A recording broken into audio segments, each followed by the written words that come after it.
Les gens arrivent, ils racontent des histoires de gènes respiratoires nocturnes et puis ils disent « Surtout, me dites pas que ça vient de mon chat ».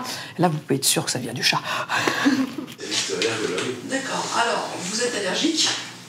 Qu'est-ce que ça veut dire pour vous ? Alors pour moi, ça veut dire que j'ai souvent les yeux rouges. Il faut savoir qu'il y a énormément d'allergies qui sont déclenchées par des particules qui sont à l'intérieur des maisons, probablement plus encore que ce qu'on trouve à l'extérieur. Ces particules peuvent être des allergènes. Donc les allergènes, les plus connus, c'est les acariens, les fanères d'animaux, chats principalement, les moisissures, les cafards.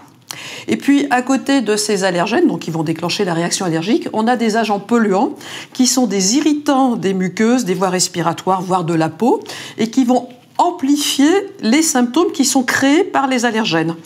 Donc, ces agents polluants, vous avez tous les sprays, déodorants, désodorisants, parfums d'ambiance, les bougies, le tabac, les émanations des cols et des peintures, les émanations des gaz des cuisinières. Et tout ça, ça va faire exploser les symptômes de l'allergie si on n'y prête pas garde.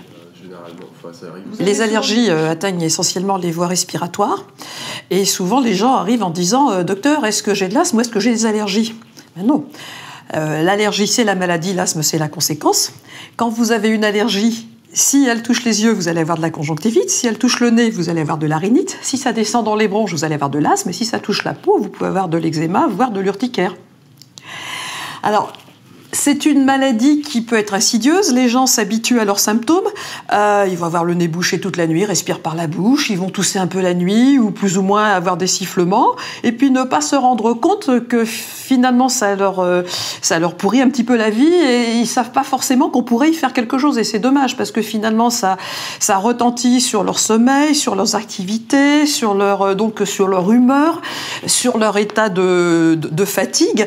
Et c'est tout à fait dommage de ne pas prendre conscience que c'est une vraie maladie et que surtout on peut y remédier par des mesures appropriées. Alors l'allergie n'est pas une fatalité, on a différents moyens pour y remédier et plus on s'y prend tôt, plus on a des chances d'éviter des symptômes très graves et des manifestations très gênantes.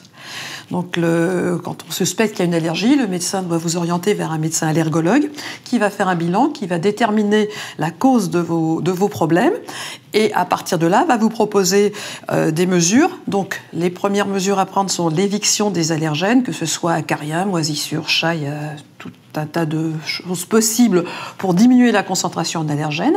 Parallèlement à ça, on va vous proposer un traitement pour diminuer les symptômes et enfin, si c'est nécessaire, on peut proposer un traitement qui va, sur le long terme, vous permettre de ne plus avoir ces manifestations allergiques, qui est le traitement de désensibilisation.